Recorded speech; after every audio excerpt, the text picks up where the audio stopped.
to be released. Power coming up. And then I want you to watch how fast he gets off the ground.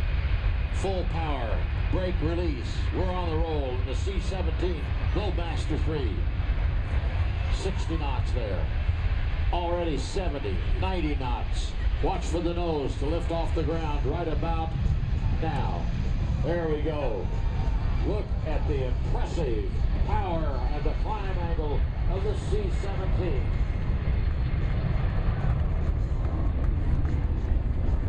C17's first pass today is going to be a high-speed pass. After completing a teardrop maneuver, they're starting right now.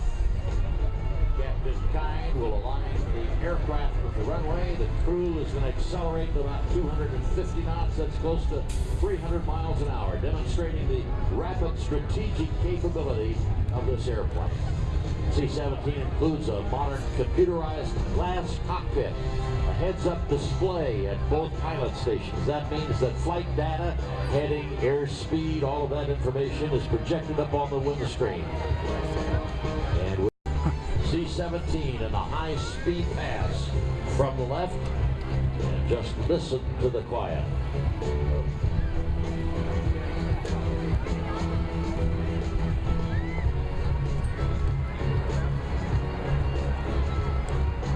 Not much noise at all. Very neighborhood friendly. C-17 provides a direct delivery capability that combines the intercontinental cargo carrying capabilities of large aircraft such as the C-5 Galaxy. We've got one of those parked right down here to our left.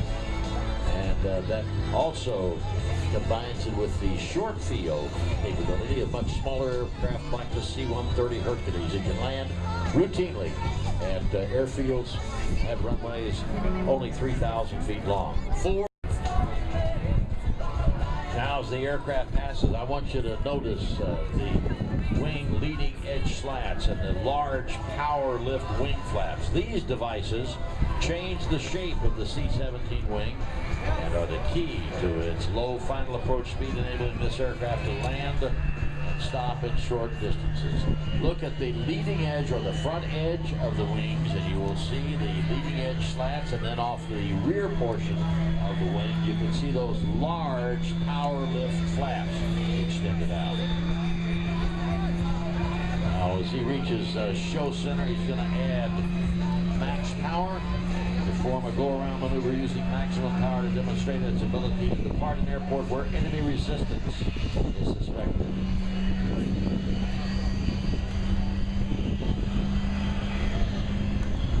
He's got it slowed down.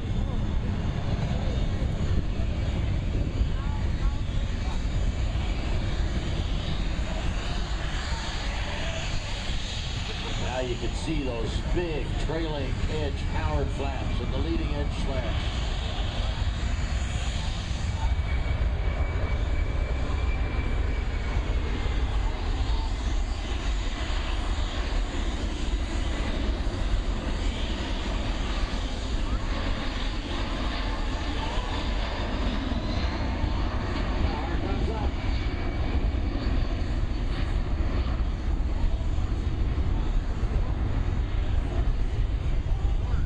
Gear being retracted.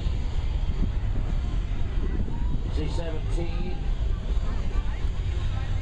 Captain Kind setting up now to maneuver the C-17 to show you the ability to fly at very slow speeds and demonstrate this advanced aerodynamics I was talking about in action. The aircraft is going to perform a series of steep banks out there, maneuver for a low speed pass and circle over the airfield. He's going to do a complete 360-degree circle for you out there, all within the confines of McChord Field.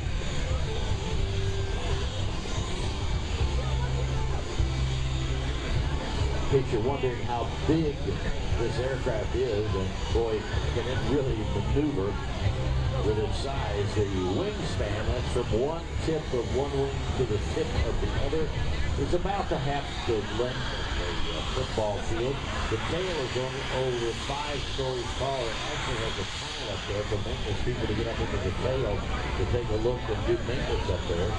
empty, it weighs about 280,000 pounds, but when you got it full of fuel, full of cargo or people, you can raise that gross weight over 500,000 pounds. You notice the upturned wing tips? Those are on the tip of each wing, and they're called winglets. They increase fuel economy and decrease aerodynamic drag, making the airplane much more efficient. And just to give you an idea, those winglets are 9 feet tall.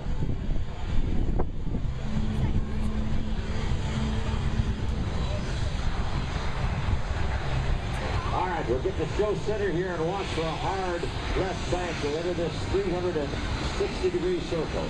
Here we go. Aircraft extremely agile, as I said, at high and low speeds, making it easy to operate in any tactical situation, including the combat delivery of the paratroop and the CDS, as you saw here if you were here this morning for our airfield assault. It uses a quadruple redundant fly-by-wire system to run its flight controls. This fly-by-wire system means that the aircraft's flight controls are electronically operated by inputs from the control sticks.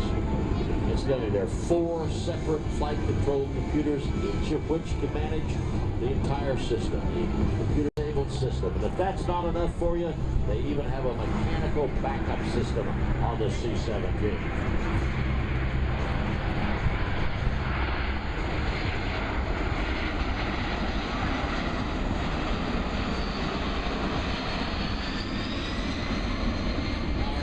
As they start another teardrop maneuver to the left, the setup to demonstrate a full flap approach to a simulated short field runway. The short and the big powered flaps down, the landing gear is down. Once he touches down on the top of the wing, the spoilers will be deployed to assist in slowing the aircraft down. And notice the back half of each engine will slide rearward, exposing the cascade thrust reversers that directs the thrust of the engines forward, and that also helps in slowing the aircraft. I guarantee you, Captain Kind will have the aircraft stopped within 1,500 feet. And then you're going to see something very few airplanes can do. Watch now, almost no flare as he approaches the runway here at McChord Field. Little power out of there to stop the sink rate. There go the spoilers on top of the wing. There are the engine thrust reversers being deployed. Listen for the sound now.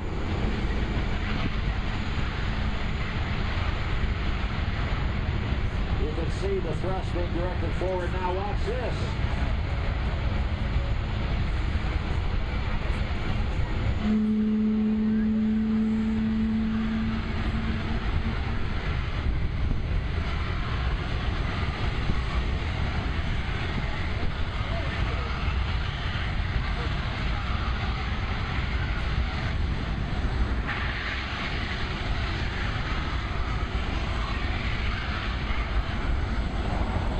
Backing all the way down to that taxiway, very few aircraft have the ability to routinely back under their own power. Ground maneuverability is really important when space is limited for offload operations on a day-to-day basis. Now, all of the maneuvers that you've seen here today are representative of those flown by our operational air crews every day, and they provide the highly responsible and flexible airlift capability for America.